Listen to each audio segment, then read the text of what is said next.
Yep. All right. So first off, thank you so much, Mr. Marc Randolph, on the phone, coming to us live and direct from Northern California.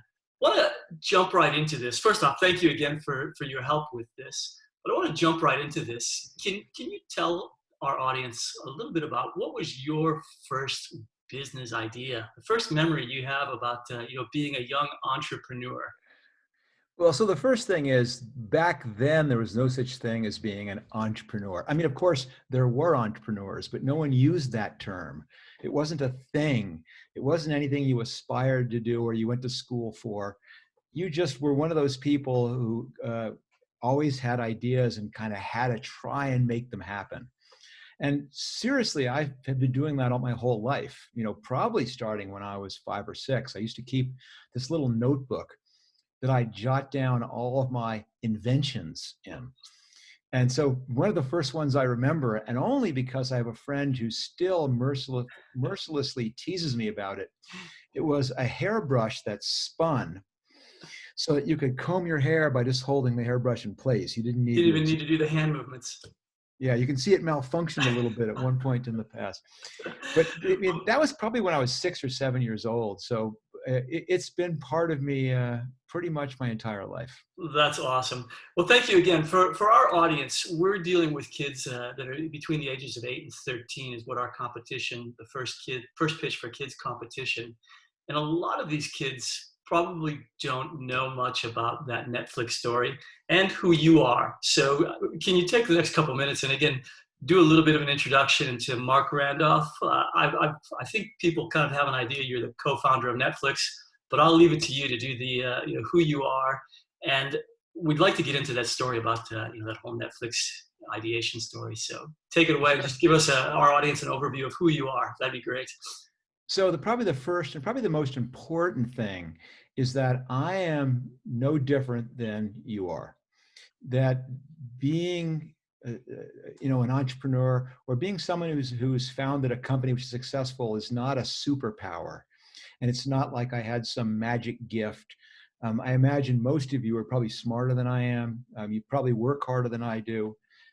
It's not this magic thing. It's just I happened to stumble early on into the realization that I simply loved solving problems. And then I was extremely lucky. And then I actually found a job that is basically doing that all day long, and which is starting and growing early stage companies. Because when you're starting something which has never really been done before, there's no roadmap. There's no one you can ask. There's no grown up you can pull in their sleeve and say, how do I do this?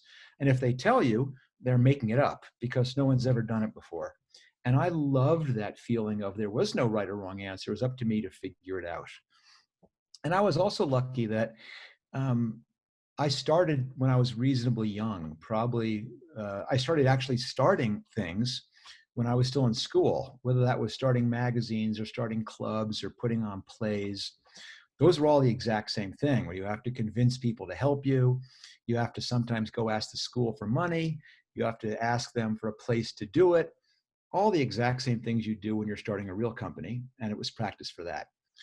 But it wasn't until I guess I was in my late 30s. So I was 38 to be exact, and which sounds like forever. Yeah. But you'll see it goes by pretty quickly. And I had already at that point had a hand in starting 5 other companies. And one of the fifth company that I started had been bought by a big company. And I'd gone to work at that big company. And there I had met another entrepreneur named Reed Hastings. And Reed Hastings had been the person who founded that company and was currently running it. And I went to work for him. And there was a bonus that we both lived in the same town. And so we began carpooling, driving together to work. And we did this for months and months, got to know each other pretty well. And then another great thing happened is our big software company got acquired, and both of us were going to be out of a job. And that ended up being what led to the birth of Netflix, which was me all of a sudden realizing, okay, this job's done. What's next? And what was next was figuring out an idea for what the next company was going to be. So So if there's anything to know about me, it's that I can't stop. I just keep going, trying to start things. And sometimes you get really lucky and your idea takes off. that's awesome. It sounds like there was 2 points you made there. The first is that you started off being an entrepreneur at a young age, and it was, you mentioned, in starting off with clubs and school activities. And you talked about some of the magazines and the early ventures that you've had, everything from the electric hairbrush to, like I said, starting a magazine. The other thing that you touched on was the those car rides that you and Reed took every morning, where you mentioned you knew that your job was going to be ending, and what was that next stage going to look like. It sounds like every morning was a little bit of a mini first pitch for kids competition compacted into a 45-minute drive. Can you talk about some of the ideas that you guys tossed around, good and bad? So the thing I'm happy to tell the story, and to put it in context is you have to realize this was quite a while ago. Yeah. People, I'm not sure when Netflix arrived in Australia, but maybe 8, 10 years ago, something like that. But we actually started almost 22 years ago, and the world was a different place. And in fact, the internet was kind of still in its infancy.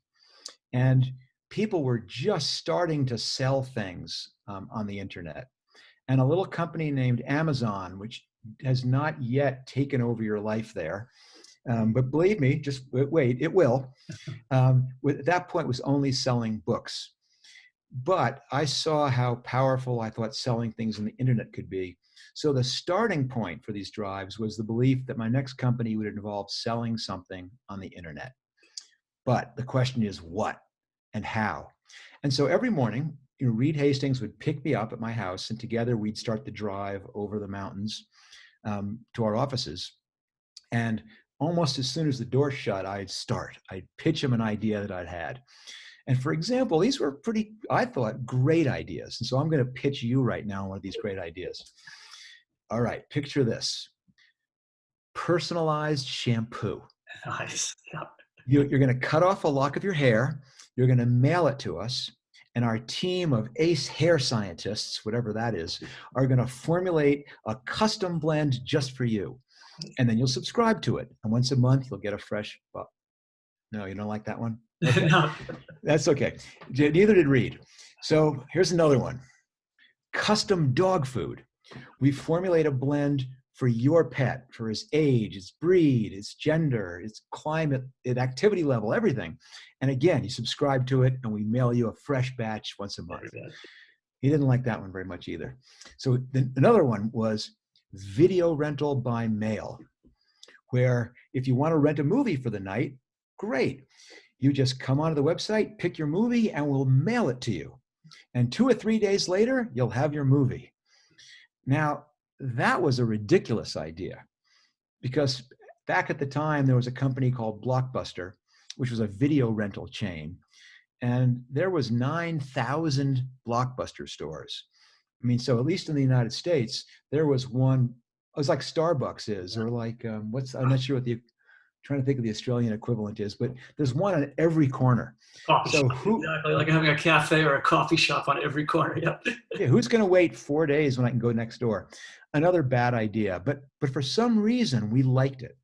So as I was researching this, back then video came on big VHS cassettes, these big black cassettes. They may still be around your house, but probably not. And that wouldn't work.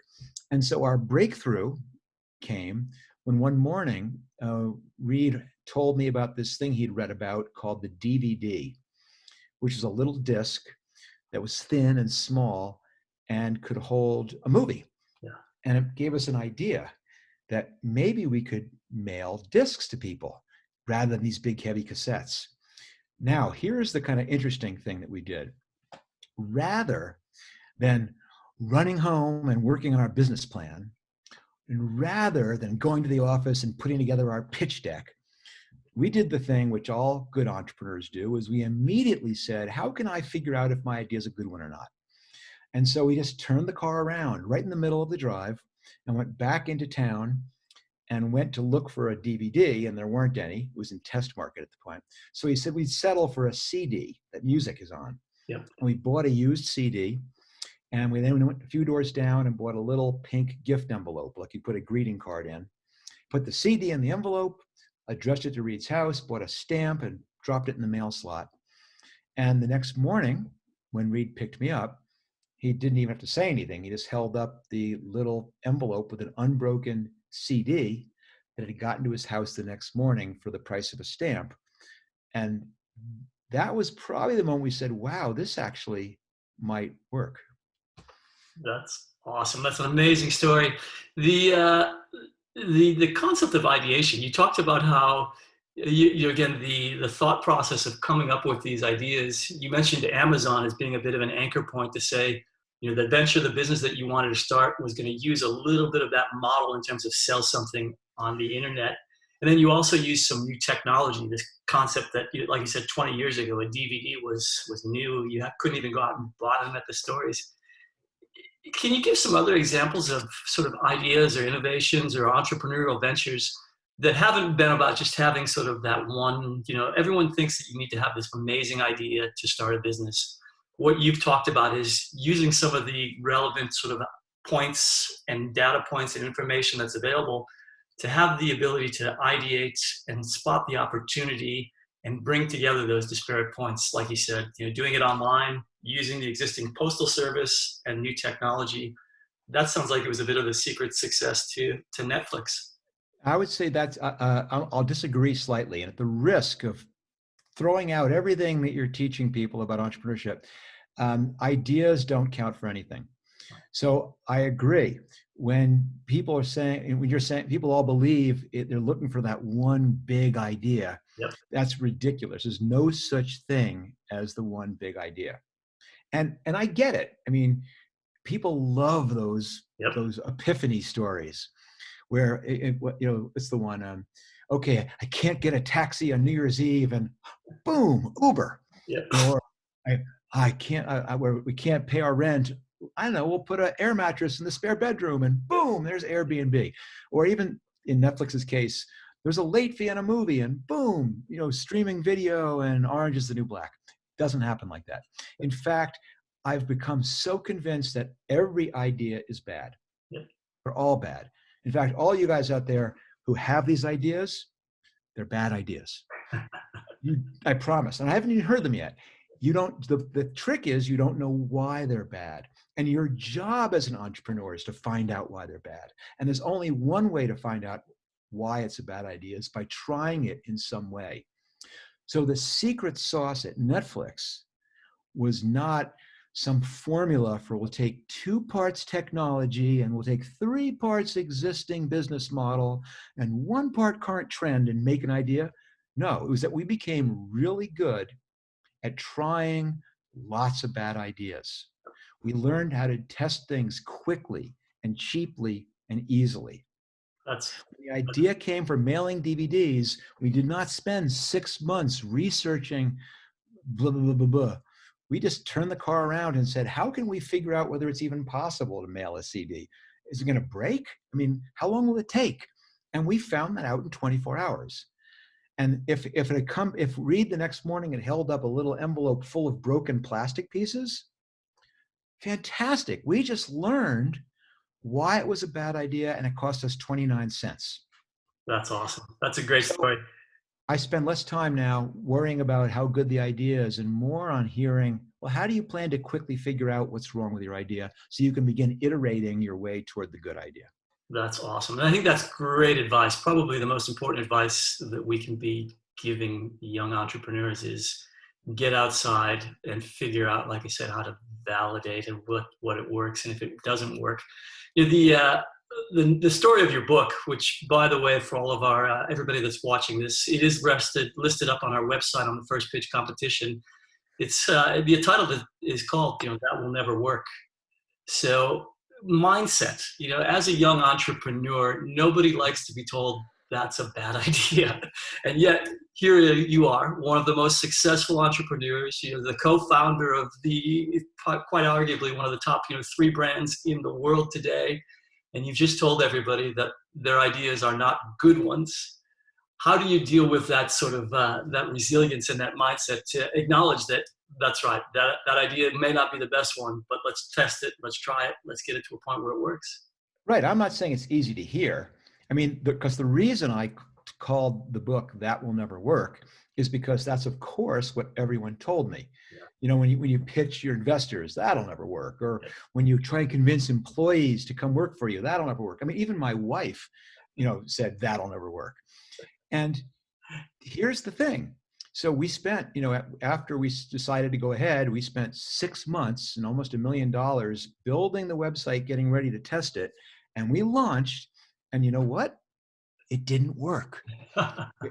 It was a bad idea, but it's fine because all of a sudden we were colliding it with customers and we were learning why it didn't work. What aspects of it? Oh, they like this. I didn't expect that. And you begin going that direction. Oh, they like this. And you go that direction. It's a remarkable process. So so at the beginning, I was just like any of you, where you have the idea and you come running into your, back at the time, my parents, or you come to your friends and you tell them this great idea you're so excited about it, and they say, that'll never work. Well, it hurts, but that happens to everybody. And your job is to prove them wrong, not to prove that that idea is the right one, to prove that you have the persistence and the stamina and the creativity to try it and keep going and follow the twists and turns. And that's what leads to success. It's That's not, awesome. I think a lot of people see that end of success and the outcome and Netflix and don't realize that there was a lot of hard work, a lot of things that didn't work that you had to fix or iterate or enhance to get to that final product. And that's where the magic really happens. Now, Mark, I know that you're on the board of the Knowles, and for the audience here in Australia, it's about outdoor leadership, and it's about some of the adventures and the benefits that you can get from the experience of being outdoors. What advice can you talk to share with our audience? Again, who know you from Netflix, which is largely sort of an indoor type of activity. What advice would you give them to say, take some time, turn off the Netflix, go outdoors, have some adventures, and here's why you should do that? So I'll give you two reasons, and one we can come back to a little bit later. And the first one, of course, is balance. Is that people think that the only way to be successful is to work all the time, and that has two bad effects. Either you are the person who can work all the time, and you end up working all the time, and you end up neglecting the other things that are important to a person, which is your family and your friends and your hobbies and doing things you love. So for me, the outdoors was always something that I loved, and I wanted to make sure I made time for that. But there's a different benefit that I got from being in the mountains so much. And I started when I was 13. So, I mean, I was always going outside and camping and hiking and trekking and all those things. But something very interesting happened to me when I was 13, that my parents packed me up and sent me across the country to go to do a Knowles course. And they're 30-day courses. And basically they take a group of people, usually 12 young people, with 3 instructors, and you drop everyone off at the end of a road, and then the bus goes, we'll see you in 30 days, and off you go. And you're out for 30 days. And every day you travel, and you travel in small groups. And those small groups are led by the students themselves. So as a 13-year-old, they'll say, Mark, you're the leader of the day. Here's where we're going to camp tonight. Take it. And the instructor's there, they're listening, they're following, they're watching, but they're not intervening. And it's your job to make all the decisions. When should we leave? How often should we stop? What route should we take? Should we take a 2-hour lunch break because this is a beautiful lake, or should we keep it to half an hour? If Bob's foot is hurting him, should we stop and fix it now, or go, no, just tough it out, we'll deal with it at camp? And the reason that was so important for me is this was a chance to make real decisions with real consequences that I found out less than 6 or 7 hours later how effective I'd been as a leader. How well was I able to communicate with clarity and confidence? Here's where we're going and why. And how well did that work? And believe me, it's an incredibly powerful tool to realize that when everyone was saying, Mark, I think it's this way, I think it's this way, I think it's this way, and I go, no, we're going this way, that maybe it would have been a good idea to have a different leadership style where I listened to other people's opinions and heard why they thought I was going off course, because darn it, I was off course. And I did that for week after week, year after year. I eventually worked for the school. I was an instructor and then became a course leader where I had full responsibility for the full 30 days. But all of this was cementing true leadership. But the big point is not go out and start leading backpacking trips, because that may not be your thing, and that's totally cool. The thing that's important is if you really want to be an entrepreneur, if you really want to start a company, you start now, today. What's that stupid expression? Best time to plant a tree was 50 years ago. Second best time, today.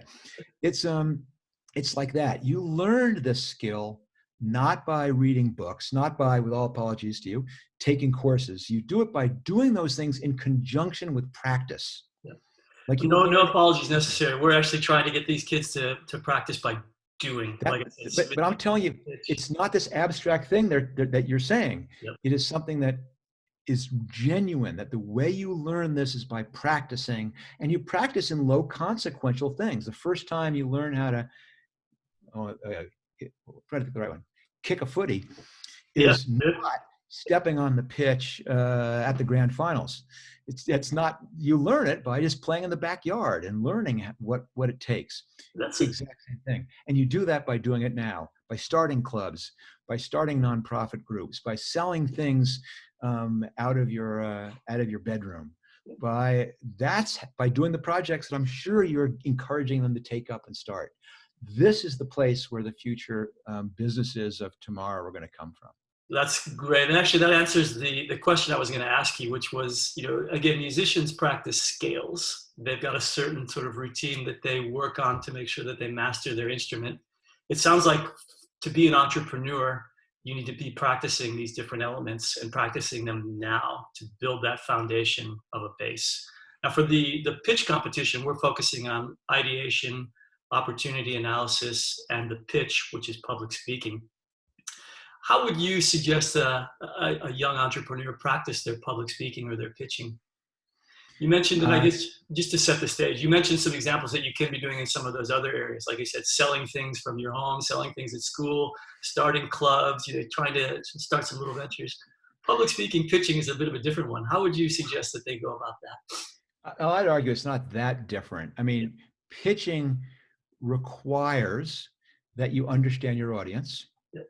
Pitching requires that you think through what are the attributes that I have that might appeal to this person. Pitching requires you think through in advance, what questions am I going to get? What objections do I have to overcome? Pitching requires research, and pitching requires practice. Yep. Now, all those things that I just described apply to pitching, but they apply to almost anything. They apply to selling. I mean, one of my early jobs was I sold seeds, plant seeds, door to door, which was the most exploitive labor. Looking back on it, you work for 60 hours and you earn a whistle or something stupid like that. But for some reason, there's a huge value in going door to door to door to door and trying different things. And by doing it 100 times, it's funny. You automatically begin adjusting your pitch. Yeah. You begin to learn what works. Okay, I'm going to tell one more story here. Pardon me for the segue. And this story is actually in the book as well. But I mentioned that I worked for Knowles for the outdoor school, but I also worked for a different school which took people into the woods who were from disadvantaged backgrounds. They were from inner cities. And they'd be completely out of their element. And so as a training, they wanted the instructors to know what that felt like. And they wanted to put us out of their element. And so the training, do not try this at home. The training was they would drop us off in the middle of a city after taking away our wallet, our watch, our ID, our money. And they'd say, we'll pick you up in 3 days. And you'd be in the city all by yourself, having to figure out, where am I going to sleep? Where am I going to eat? How am I going to stay safe? Um, so a lot of great stories from that. But at one point I go, I'm hungry. I want something to eat. And I decided, how hard could it be to panhandle and, to ask for money on the street? And it turns out it's really hard. Yeah, um, but hunger is a strong motivator. So you out in the street and you work up the nerve, which takes a long time just to even ask. And then once you ask and they just drop their head and walk past you, you keep trying different things. And all of a sudden it starts to work. And you teach yourself what works. And I learned that for me, what worked was being genuine, which was having them see in me that I was hungry and that that's what this was about. This was no story about losing a wallet, no story, help me, I'm hungry. And that translates so directly because, when you've asked for 25 cents on the street, believe me, it's almost easy asking for $25,000 in a meeting room someplace. So to learn how to pitch, you learn how to ask, you learn how to talk, and you do that by practicing it as often as you can, any chance you get. that's awesome. And you've got kids, and I think we often tend to remind the participants and the children in this program that they pitch a lot of ideas to their parents and they don't even recognize it. That new game that they're after, or the weekend, want to go visit with their friend and have, go to the footy finals. There's a lot of pitching that goes into, that big ask. And I'm not saying that you go ask and, bother your parents nonstop day and night with your requests.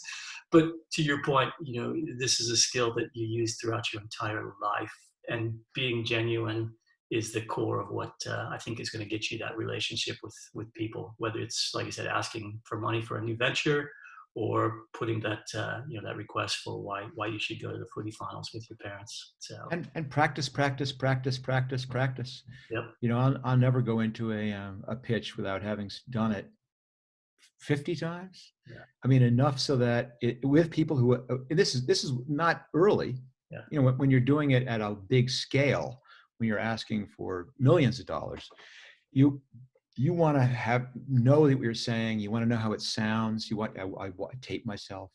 I have people ask me questions I wasn't anticipating. It's funny how, after a while you get naturally good at it, even if you would never think that you were a good presenter or a good pitcher. that's great. So one of the other things we want to talk about is the importance of mentors, and more importantly, how to be a good mentee. And you talked about in some of the outdoor activities, when you were the leader, getting some of that advice and listening to others, working in teams. One of the things that I think is a bit of a superpower that's out there for the taking for entrepreneurs is the ability to ask for help.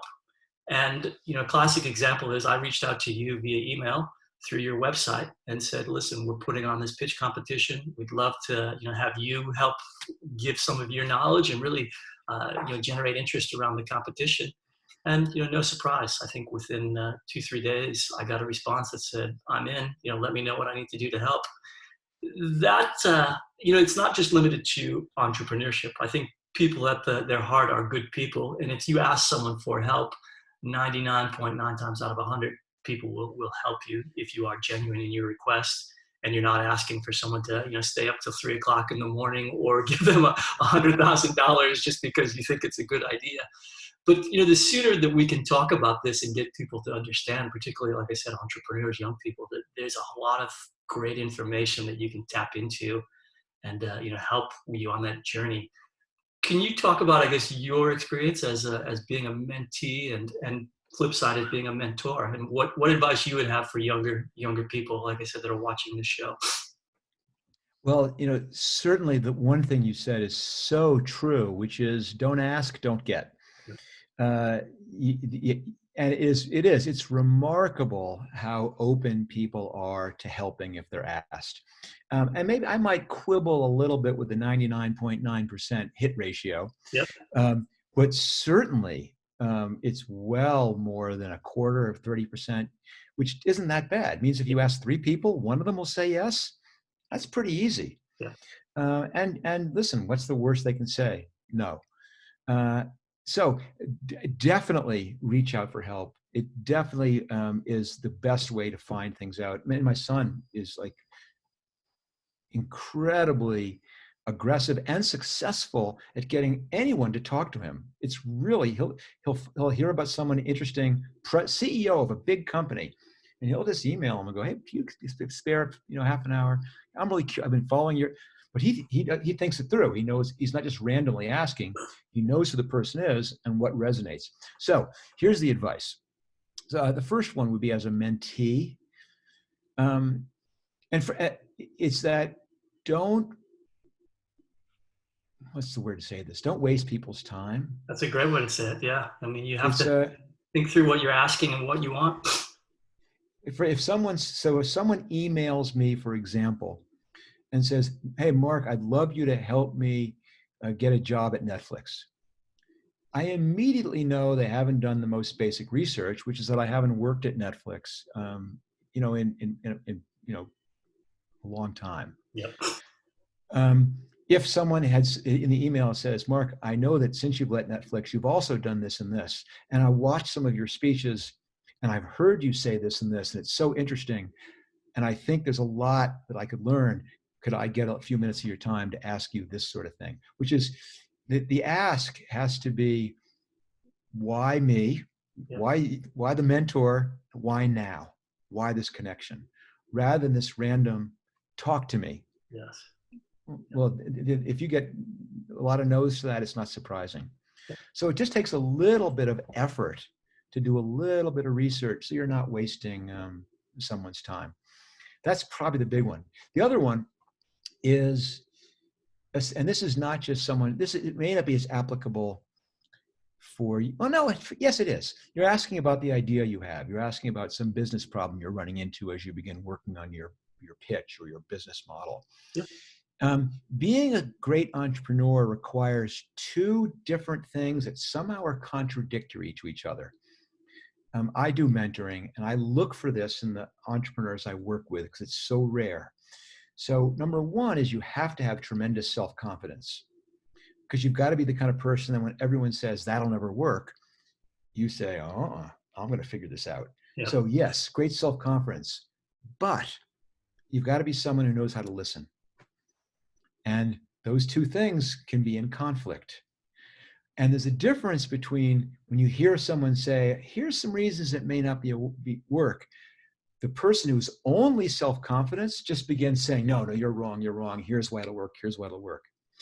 The person who has the ability to listens carefully. Let me make sure I understand what you're saying.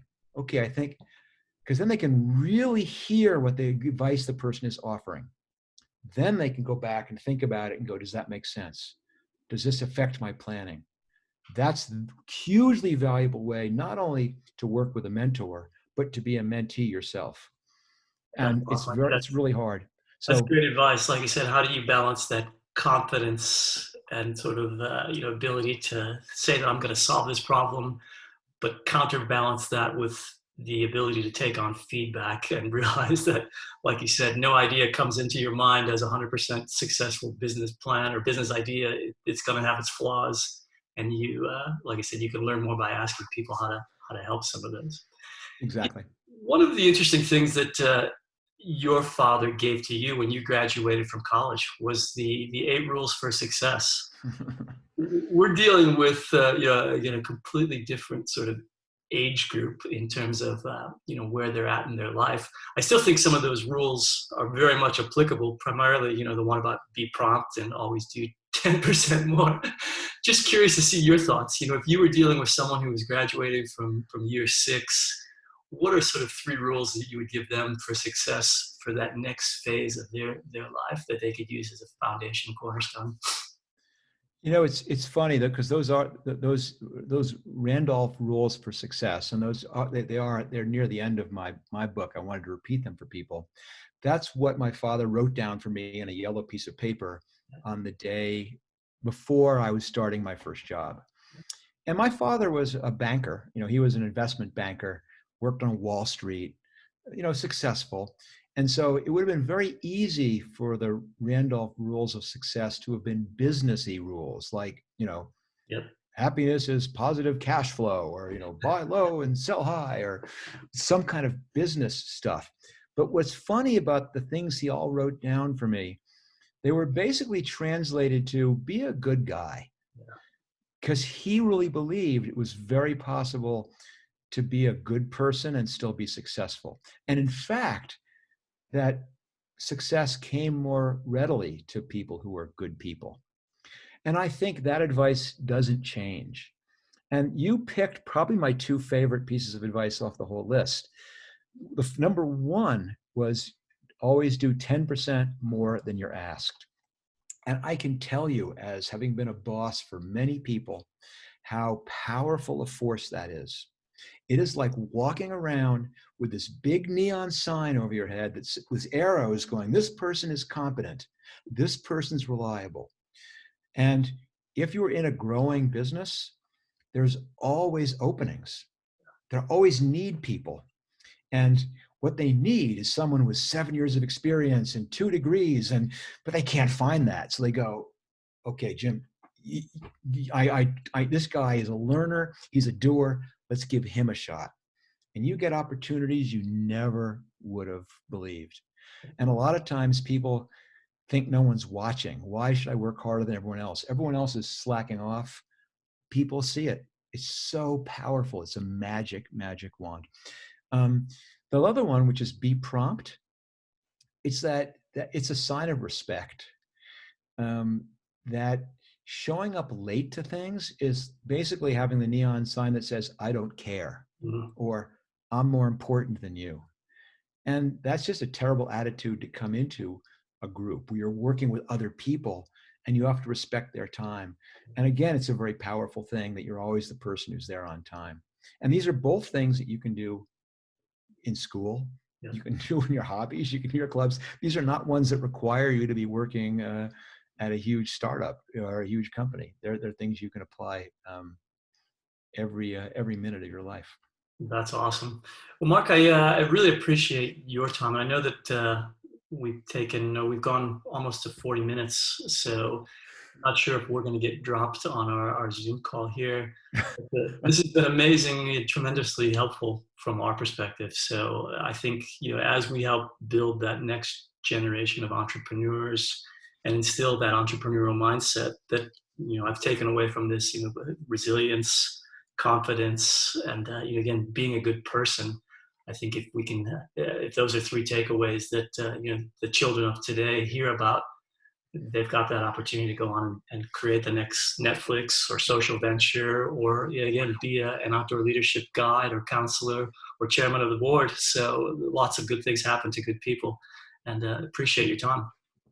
It's a pleasure. And listen, let's hope that restrictions get lifted sometime soon, both so that you'll allow Americans into the country, and both to allow people of Melbourne out of their houses.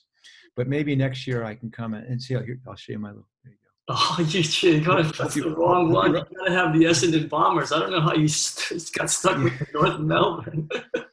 Yeah, sometimes you pick them and sometimes you don't. But listen, it's a rebuilding year.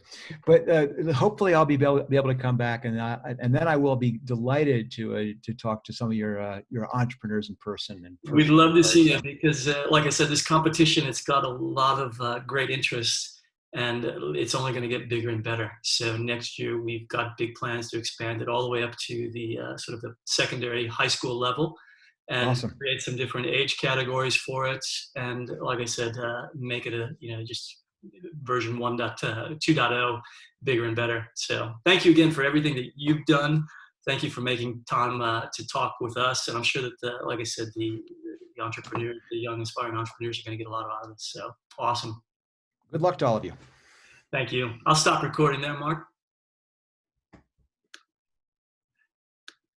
Just real quick, your feedback, any thoughts or suggestions? I hope I didn't take you by surprise with